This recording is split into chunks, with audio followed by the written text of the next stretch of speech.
So you're trying to kill an Orowyrm, and either you've never done it before, or like me, you're a bit of a dumbass.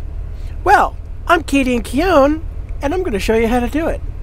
So we're going to just kind of see how this goes. I'm not going to script it because I don't really have time to script it, so I apologize if I kind of repeat myself and there's a bit of rambling.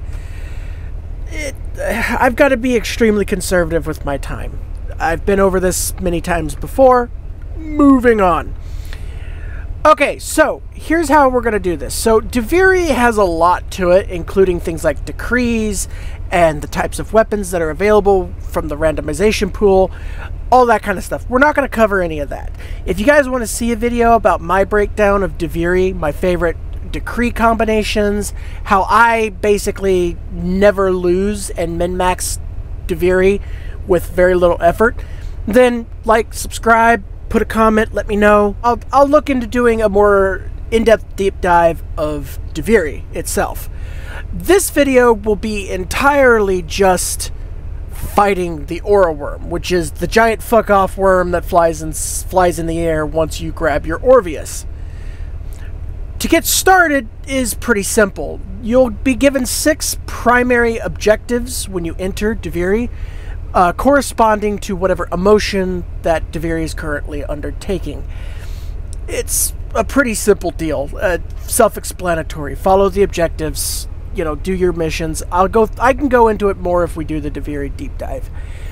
Once you've completed your 6 primaries and any secondaries that you want to do, and gotten yourself to the point where you're ready to take on the Orowyrm, then what you do is, again, like in most things in Warframe, you follow the guide marker. This will take you to a large gray pillar, which I will put up on screen here. Next to this large gray rock pillar thing, the rabbit that you named in Deviri will be there. Above its head will be this mystical Orvus that you'll need to get your hands on. All of this is super easy, but if you're like me, you go supreme dumbass and you suck anyway. And I'll explain why that's the case in my situation. Once you've grabbed the Orvus, the giant ass worm will spawn and will fly around the map pretty much with impunity, unable to be touched. So what you'll do from this point is quite simple. You will summon your Kaith, the flying horse you will also get when you enter Deviri. You will fly your Kaith as close to the Orowyrm as you can get. Periodically, as you get closer to the Orowyrm, it will shoot these large balls of energy at you. When this ball of energy comes at you, you can do one of 2 things. Like me, you can completely ignore the obvious thing you're supposed to do and just take it to the face like a fucking Chad, fall as far into the atmosphere as you can in the few seconds it takes you to respawn your Kaith, and run as close to the Orowyrm as possible before taking another one directly to the empty ass face with no brain in it. And you just keep doing that until you eventually, 20 minutes later, get close enough to the Orowyrm to continue. Or you could be smart, use your brain, and throw the Orvus, which, yeah, it's incredibly obvious. It's Warframe. 9 times out of 10, if it moves, throw something at it or shoot it. That's Warframe. So it seemed pretty obvious in hindsight, but hindsight has a tendency to make fools of us all. So, moving on. Once you've actually hit this energy orb with your Orvus, it will change into a insta dash. This dash will allow your Kaith to fly at a significantly faster speed. Not constantly, but it will fly faster for a short period of time. It's a speed dash. This will allow you to get closer to the Orowyrm. You'll probably, if you're going the smart route, you might, depending on how far away from the Orowyrm you were at its spawning, you may have 1, 2, 3, maybe 4 of these things you have to hit before you'll be right up with the Orowyrm. You don't have to hit them. They're not a priority, but they definitely make it a whole lot easier. Now here comes the next part that I struggled with, because in my defense on this one, it's a slightly easier thing to miss.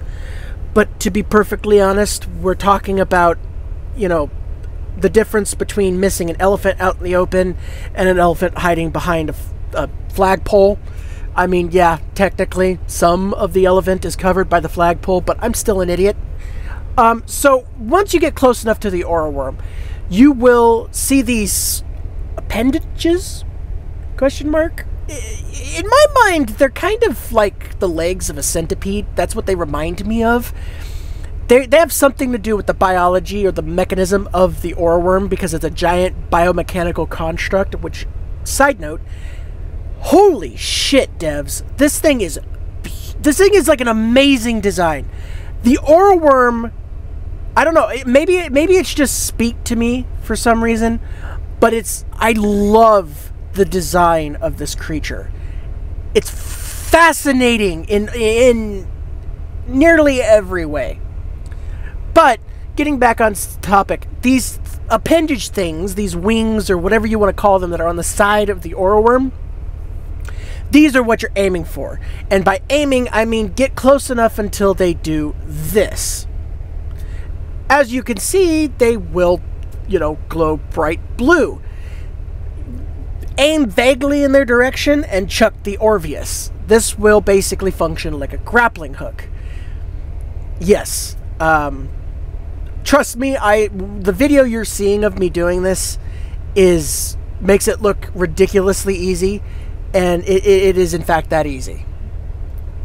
I struggle sometimes, but that's just how it is.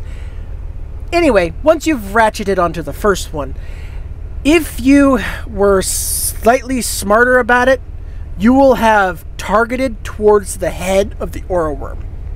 The closer to the head you are, the easier this next step will be, but it is not a priority. Because the next step for you who's farther away from the head is basically to look forward, so aim towards the head of the Orowyrm, jump off the Orowyrm, and aim for an appendage 2 to 3 spots ahead of the one you were just attached to. Trust me, you will be able to hit at least 2 ahead, if not 1 ahead. I don't think I ever did 1 ahead. I think I always skipped the next one and went to the one after. So 2 ahead of where you're currently at. It'll light up blue, throw your Orvus, you'll ratchet to that one. Done. The next step is to repeat until you get a prompt to enter the Orowyrm, or to enter the mind of the Orowyrm. This will allow you to phase into it, melding with it in a way, and you will take control of the Orowyrm from that point on. Once you have control of your Orowyrm, you will then guide it towards 2 large pillars. Again, follow the waypoints. They'll point you right to where you're going. And use the fire breath attack of the Orowyrm to burn these pillars to the ground. Once both pillars are destroyed, you can then take the Orowyrm through the portal. We have now officially entered into the fight part of the Orowyrm fight.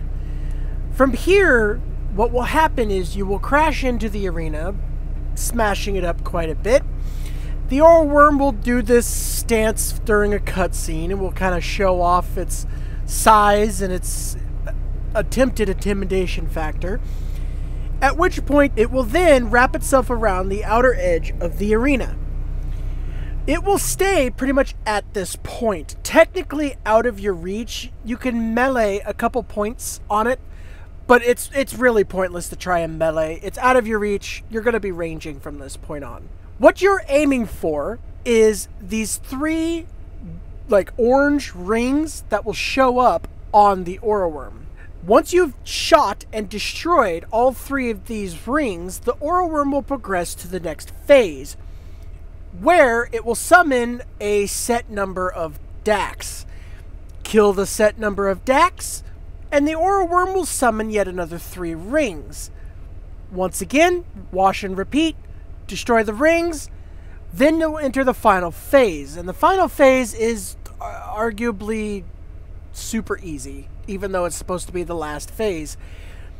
It will summon a bunch of mini Orowyrms, or little flying versions of itself that are little babies. Kill the babies. Need further context? Cool. Kill the babies, the flying babies, and once they're dead, the Orowyrm will summon another set of rings. Destroy these rings, and you have successfully defeated the Orowyrm. Now, there are a couple of side notes I want to make here at the end. They didn't seem really relevant at the time I was doing the recording, but now that we're at the end, I think it's important to point out.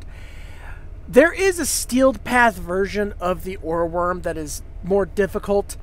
Personally, I think the base level should be more difficult as is, but that's not the case. So this fight will be fairly easy. You really honestly have to kind of struggle on purpose to lose this fight. The hardest part is actually getting to the fight, and that's only if you're a bit of a dumbass like me. Finally, throughout the video, I've just been referring to the Orowyrm. I believe I mentioned it at the beginning of the video. I've been recording for quite a while, so I don't actually remember, but just in case, technically speaking, there are actually 5 separate Orowyrms, each one corresponding to a different emotion and element present in Duviri at the time. You have Mathala of Joy, who deals void damage, Lodin of Anger, who deals heat damage, Bombastine of Envy, who deals toxin damage, Sithel of Fear, who deals electricity damage, and finally, my personal favorite, for reasons that are beyond me, Lucinia of Sorrow, who deals cold damage. Functionally, there's really no difference when it comes to the fight. The only main difference is in the third phase, when you're fighting the baby Orowyrms. The big Orowyrm will breathe its respective element in the form of a flame upon you and will cause geysers and, like, attacks to hit you. Like most of this fight and most of Duviri at this point, if you've been half decent at picking your decrees correctly, it should really be entirely like, you don't even feel it. You shouldn't even feel it. Finally, if you truly are genuinely struggling with the Orowyrm fight, all you really have to do is just hold out long enough. The Imperator Arc Gun, and man, I hope I pronounced that correctly, will eventually spawn in if you are struggling enough. And it destroys the Orowyrm, even with the Orowyrm having a natural 50% resistance against that weapon. It still completely destroys it, even if you have somewhat crappy decrees. And yeah, that should pretty much be about it. I don't think there's anything else. If I got any of my information wrong, which I'm fairly certain I might have, please let me know in the comments. If this was helpful, also let me know. That'd be cool to know. And again, you know, subscribe and leave a comment if you guys want to see my further in-depth view of Duviri. Personally, Duviri is kind of one of my favorite corners of Warframe. I like it a lot, actually, for what it is. Thank you all for watching. I'll see you all again in the next one. Bye-bye!